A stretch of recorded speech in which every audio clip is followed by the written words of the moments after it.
Bismillahirrahmanirrahim. Assalamualaikum warahmatullahi wabarakatuh. Selamat berjumpa kembali pada semester ini.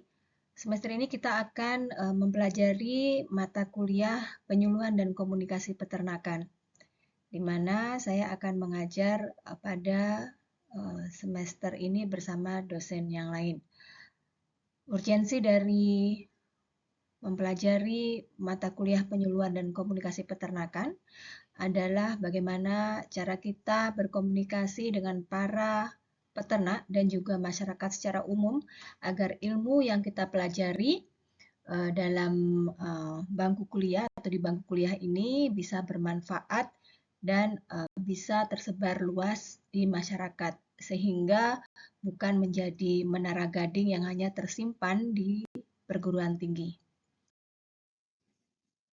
Pada pertemuan kali ini, yaitu pendahuluan, kita akan menyepakati kontrak perkuliahan penyuluhan di mana kita akan melakukan perkenalan dan kemudian pembahasan RPS atau rencana pembelajaran studi yang terdiri dari capaian pembelajaran, kemudian apa saja materi pembelajaran yang akan kita pelajari, sistem pembelajaran dan pedoman penilaian yang akan kita gunakan untuk mengakses atau menilai sejauh mana Anda memahami mata kuliah ini dan bisa mengaplikasikan ke dalam kehidupan sehari-hari khususnya di bidang pertanian dan peternakan.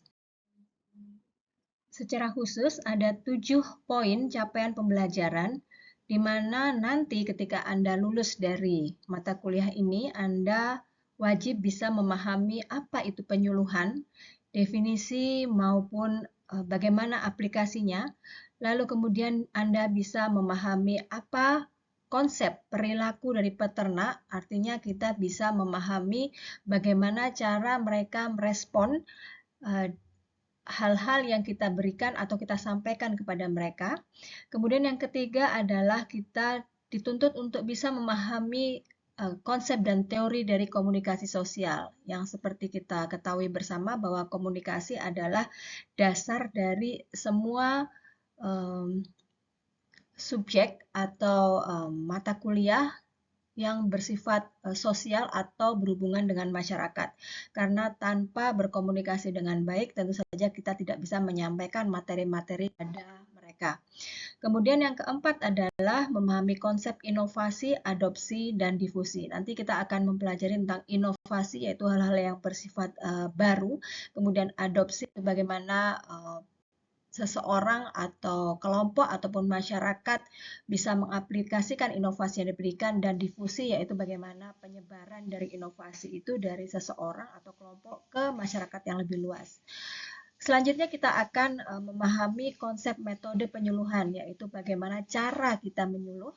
Kemudian yang keenam adalah bagaimana merencanakan program penyuluhan dan bagaimana mengevaluasi program yang sudah kita berikan. Karena dibutuhkan evaluasi di tahap awal, pertengahan maupun akhir sehingga kita bisa mengetahui sejauh mana kita sudah berhasil melakukan perencanaan yang sudah kita lakukan terlebih dahulu. Pokok bahasan atau materi pembelajaran mata kuliah ini akan dibagi dua grup besar. Yang pertama sebelum UTS dan setelah UTS. UTS atau ujian tengah semester. Sebelum UTS ada 7 materi, yaitu pendahuluan yang sedang kita lakukan, kemudian pembangunan peternakan, pengertian dan definisi penyuluhan, kemudian selanjutnya kita akan mempelajari falsafah, prinsip, dan etika dari penyuluhan. Yang kelima, kita akan belajar tentang kekuatan yang mempengaruhi penyuluhan, kemudian dilanjutkan dengan komunikasi penyuluhan, dan sebelum UTS terakhir kita akan mempelajari adopsi dan difusi inovasi. Dan sebelum ujian akhir semester, setelah ujian tengah semester, kita akan mempelajari tentang materi penyuluhan, kemudian apa saja alat bantu penyuluhan yang akan kita gunakan dalam mengaplikasikan atau pelaksanaan penyuluhan, cara-cara atau metode penyuluhan, bagaimana merencanakan, serta monitoring dan evaluasi penyuluhan, di mana hal ini nanti akan dijadikan materi atau bahan dari ujian akhir semester. Bagaimanakah sistem pembelajaran yang akan kita lakukan dalam semester ini? Yang pertama jelas kita akan melakukan kuliah serta tatap muka yang terdiri dari teori dan aplikasi dari materi-materi di atas.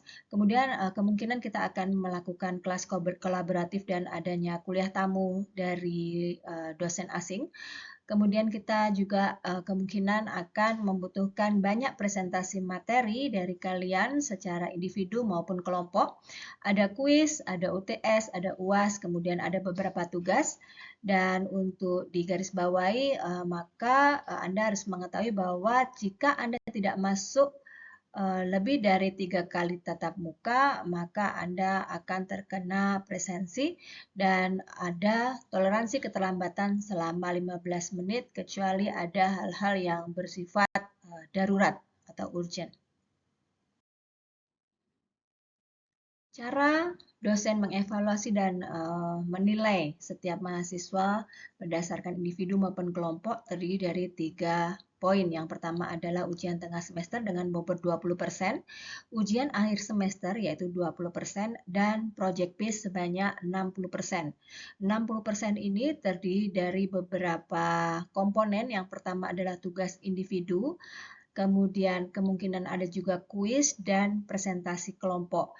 Dan tidak menutup kemungkinan kita akan menilai secara pribadi, artinya bagaimana keaktifan dan kritis dari mahasiswa dalam menjawab pertanyaan maupun mengajukan beberapa pertanyaan sehingga diskusi akan lebih menarik. Demikian penjelasan saya pada pendahuluan kali ini. Mahasiswa saya harapkan setelah mendengarkan video tentang poin-poin yang akan kita pelajari semester ini, segera membuat WhatsApp group yang terdiri dari nomor teman-teman satu kelas ini dan juga nomor saya yang sudah saya cantumkan pada slide terakhir. Mohon segera membuat pada hari ini sehingga kita langsung bisa berdiskusi pada WhatsApp group. Terima kasih. Wassalamualaikum warahmatullahi wabarakatuh.